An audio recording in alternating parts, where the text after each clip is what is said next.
آج 2024 میں جبکہ اس ملک کو قائم ہوئے 76 برس پورے ہو رہے ہیں اور 77واں یوم آزادی اس ملک کے باسی منانے جا رہے ہیں، اور اس دور کی مسلم قیادت کو دیکھا ہوگا جنہوں نے پاکستان کے بنانے میں ایک کردار ادا کیا، اور ان نوجوانوں کو، اس دور کے نوجوانوں کو دیکھا ہوگا جنہوں نے اس ملک کی قیام پر خوشیاں منائی ہوں گی۔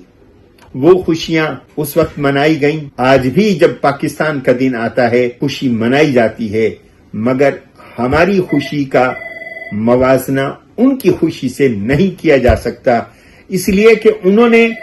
وہ دکھ اپنی آنکھوں کے سامنے دیکھے جن کی بنیاد پر انہوں نے الگ وطن کا مطالبہ کیا تھا،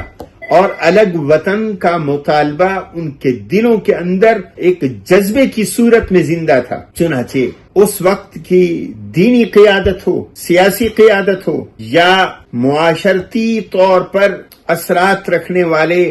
لوگ ہوں، سب ایک پیج پر تھے، کوئی تفرقہ نہیں تھا، کوئی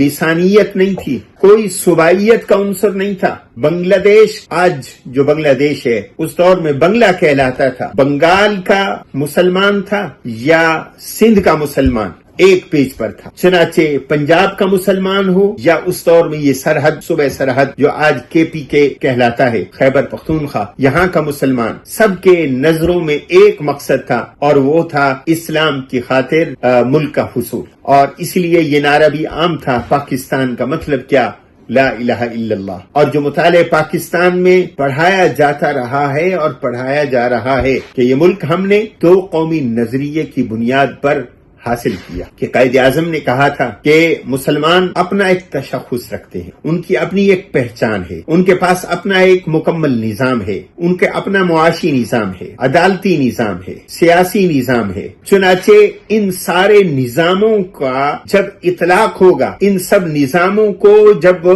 ان نظاموں کے ماننے والے اپنی عملی زندگی میں دیکھنا چاہیں گے تو اس کے لیے باؤنڈری ہونی چاہیے، اس کے لیے ملک ہونا چاہیے جہاں پر اس نظام کو جو 1400 سال سے انسانیت کو سیراب کر رہا ہے، انسانیت کے اندر سے جس نظام نے نا انصافی کو ختم کیا، ظلم کو ختم کیا اور عدم مساوات کو ختم کیا، جس نظام نے بے رہروی کو ختم کیا، جس نظام نے انسانی طبقات کو خون کی بنیاد پر، علاقے کی بنیاد پر، رنگ کی بنیاد پر ختم کیا، اور ایک انسانی برادری میں جس نظام نے اکٹھا کیا، اس نظام کی عملی صورت دیکھنے کے لیے بےتاب تھے۔ آج ہمیں جو دینی آزادی ہے، معاشرتی آزادی ہے، آج جو ہمیں سکون ہے، یہ وطن کی برکت سے ہے۔ وطن ہے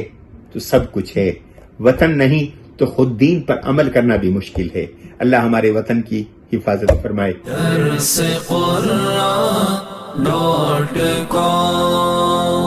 www.darsequran.com